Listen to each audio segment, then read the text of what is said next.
Hello दोस्तों, स्वागत है आपका आपके अपने YouTube चैनल पर। दोस्तों, आज मैं आपको प्राणत्व के आधार पर वर्णों के प्रकार समझाऊंगा और सिखाऊंगा। आपको बहुत ध्यान से देखना है और समझना है। चलिए स्टार्ट करते हैं। प्राणत्व के आधार पर वर्ण दो प्रकार के होते हैं, अल्प प्राण और महाप्राण। अल्प प्राण का अर्थ समझिए। अल्प का मतलब होता है कम, प्राण का मतलब होता है वायु। अल्प प्राण के अगर हम टुकड़े करते हैं तो अल्प और प्राण अलग अलग होता है। तो अल्प का मतलब होता है कम और प्राण का मतलब वायु। तो जिन वर्णों के उच्चारण में कम वायु निष्कासित होती हो, यूँ समझिए, जिन वर्णों का उच्चारण हम करते हैं और उनका उच्चारण करते टाइम हमारे मुख से कम वायु निकलती है, तो वो अल्प प्राण कहलाते हैं। और महाप्राण का विश्लेषण करें तो महा और प्राण, महा का मतलब होता है ज़्यादा या अधिक और प्राण का मतलब वायु। तो जिन वर्णों का उच्चारण हम करते हैं और उच्चारण करते टाइम मुख से अधिक वायु निकलती हो तो वो महाप्राण वर्ण कहलाते हैं। अब इनको याद कर रखने का एक तरीका है मेरे पास, जो आपको बता रहा हूँ। ट्रिक है बहुत अच्छी। अल्प प्राण का कोड है 135 और महाप्राण का कोड है 24। ये दोनों ही कोड आपको याद रखने हैं। अल्प प्राण के जो वर्ण होंगे उसमें कोड 135 लगेगा, 35 लगेगा, और महाप्राण का जो कोड है वो 24 है। ये दोनों याद रखने हैं।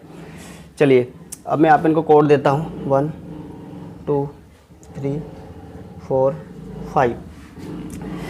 अब देखिए मेरे प्यारे दोस्तों, अल्प प्राण में 135 कोड वाले वर्ण आएंगे। 135 वाले कोड अल्प प्राण में आएंगे। प्रथम वर्ण, इसका मतलब है प्रथम वर्ण, तीसरा वर्ण और पांचवा वर्ण। ये कोड 135 से आप याद रख सकते हैं कि पहला वर्ण स्पर्श व्यंजन के जो वर्ण होंगे, वर्ग होंगे, उस वर्ग का पहला वर्ण और तीसरा वर्ण और पांचवा वर्ण, ये अल्प प्राण कहलाते हैं। अब बात करते हैं महाप्राण की। तो महाप्राण में 24 कोड है। तो जो 24 कोड है, दूसरा वर्ण, दूसरा और चौथा, ये क्या है? महाप्राण है। ये वर्ण महाप्राण के अंतर्गत आते हैं। तो इनको आप आसानी से याद रख सकते हैं। अब इस विधि से तो हम स्पर्श व्यंजनों को आसानी से याद रख सकते हैं। अब और है अल्प प्राण।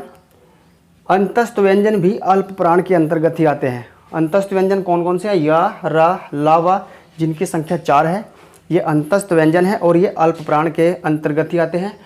और सभी स्वर भी अल्प प्राण ही कहलाते हैं, ये भी आपको याद रखना है। महाप्राण के अंतर्गत सभी ऊष्म व्यंजन श, श, स और है, ये चारों वर्ण भी महाप्राण के अंतर्गत आते हैं। तो दोस्तों, इस तरह से आप वर्णमाला के अल्प प्राण और महाप्राण को आसानी से याद रख सकते हैं। तो दोस्तों, आज की वीडियो कैसी लगी कमेंट जरूर कीजिए। वीडियो अगर अच्छी लगी हो तो उसे लाइक कर दीजिए और शेयर कर दीजिए। और अगर आपने अभी तक चैनल को सब्सक्राइब नहीं किया है और आपको लगे कि हाँ, चैनल को सब्सक्राइब करना चाहिए, कंटेंट अच्छा मिल रहा है, तो चैनल को भी ज़रूर सब्सक्राइब करें। वीडियो देखने के लिए धन्यवाद। मिलते हैं अगली वीडियो में। Thanks for watching.